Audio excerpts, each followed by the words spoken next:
Did you know that Miami Vice was originally pitched as MTV Cops and almost single-handedly transformed Miami from a crime-ridden city into a glamorous tourist destination? This neon-soaked fever dream of a show didn't just capture the excess of the 1980s, it helped create it. From 1984 to 1989, Miami Vice gave us 111 episodes of style over substance that somehow became both, revolutionizing television production and proving that a cop show could be high art. What started as a simple concept about two undercover detectives became a cultural phenomenon that influenced everything from fashion to music to how we think about television itself. Don Johnson and Philip Michael Thomas didn't just play cops, they became icons of cool, cruising through South Beach in a Ferrari Testarossa, while Jan Hammer's synthesizer score pulsed through our living rooms. This wasn't just police work, it was performance art with badges. Over 5 seasons, we watched Sonny Crockett and Ricardo Tubbs navigate the cocaine-fueled underworld of Miami, where the line between cop and criminal blurred like heat waves rising from sun-baked asphalt. Creator Michael Mann crafted a world where style wasn't superficial, it was survival, and looking good was just as important as being good at your job. Season 1, 1984 to 1985.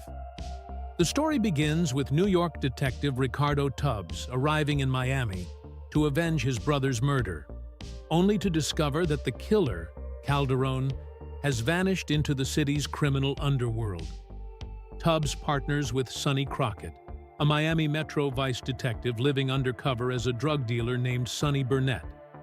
Their first case together involves taking down Calderon's operation, but the drug lord escapes, setting up a cat-and-mouse game that would define their partnership. From the pilot episode, Miami Vice established its unique visual language. The pastel colors, designer suits, and exotic locations weren't just pretty backdrops. They were storytelling tools that showed how the drug trade had transformed Miami into a playground for the wealthy and dangerous. Crockett's covers required him to look like he belonged in this world of speedboats and cocaine, making his Ferrari and Armani suits work expenses rather than luxuries. The season introduced us to the supporting cast that would become the show's backbone.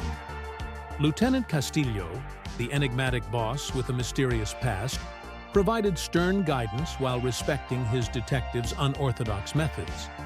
Detectives Gina Navarro and Trudy Joplin worked prostitution detail, often crossing over into Crockett and Tubbs's cases. The team felt like a family, bound together by the dangerous nature of their work and the isolation that comes with living double lives. Season 1 established the show's signature style, from the iconic opening credits set to Jan Hammer's electronic score, to the way violence erupted suddenly in beautiful locations.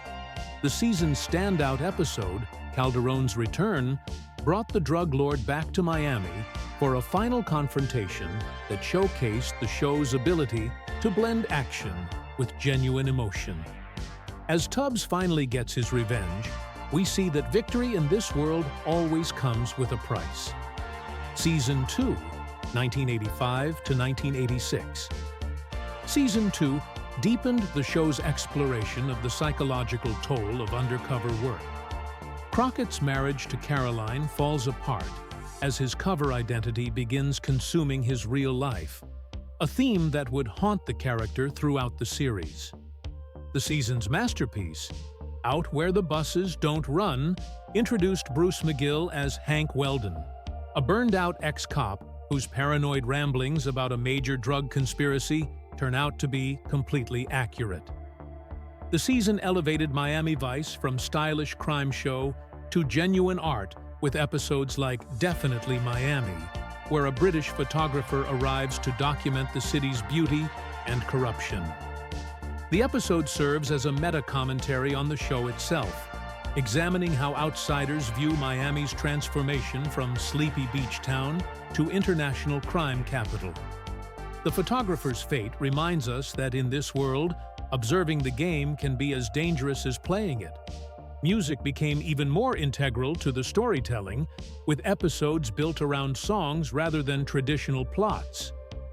Phil Collins's appearance performing "In the Air Tonight" during a climactic drug bust became iconic, showing how Miami Vice could make a simple surveillance operation feel like a music video without sacrificing dramatic impact.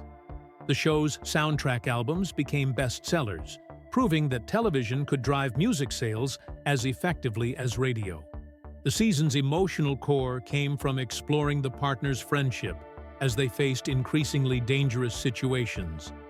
Their banter felt natural and lived in, two men who trusted each other completely in a world where trust could get you killed. The season finale, Yankee Dollar, showcased this partnership as they worked to bring down a major money laundering operation, ending with both men wounded but victorious, their bond stronger than ever.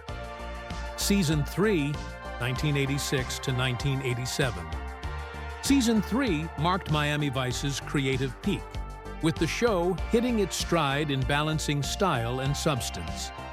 The season opened with The Maze, a complex story about arms dealing that showcased the show's ability to tackle international intrigue alongside local crime. The episode's labyrinthine plot proved that Miami Vice could handle sophisticated storytelling without losing its visual flair. The season's standout was Shadow in the Dark, a departure from the usual format that felt more like a horror film than a police procedural. When a psychotic killer targets the Vice Squad, the episode stripped away the glamour to reveal the genuine fear that underlies police work. The killer's cat-and-mouse game with Crockett and Tubbs created genuine tension, showing that even these skilled detectives could be vulnerable. Character development reached new depths as the season explored the personal costs of their lifestyle. Crockett's relationship with his ex-wife Caroline and their son became more complex, showing how his work had destroyed his family life. Tubbs's romance with Valerie Gordon, a lounge singer with connections to the criminal world, demonstrated how love could be both salvation and danger in their line of work. The season's visual style evolved as well, with director Michael Mann pushing the boundaries of television production. Episodes like The Good Collar used Miami's architecture and landscapes as character development tools, showing how the city itself shaped the people who lived and worked there. The famous no earth tones rule created a visual language that was both beautiful and artificial, reflecting the characters' lives. The season finale, The Afternoon Plane, brought back Calderon's organization, forcing Tubbs to confront his past, while Crockett dealt with the return of his former partner.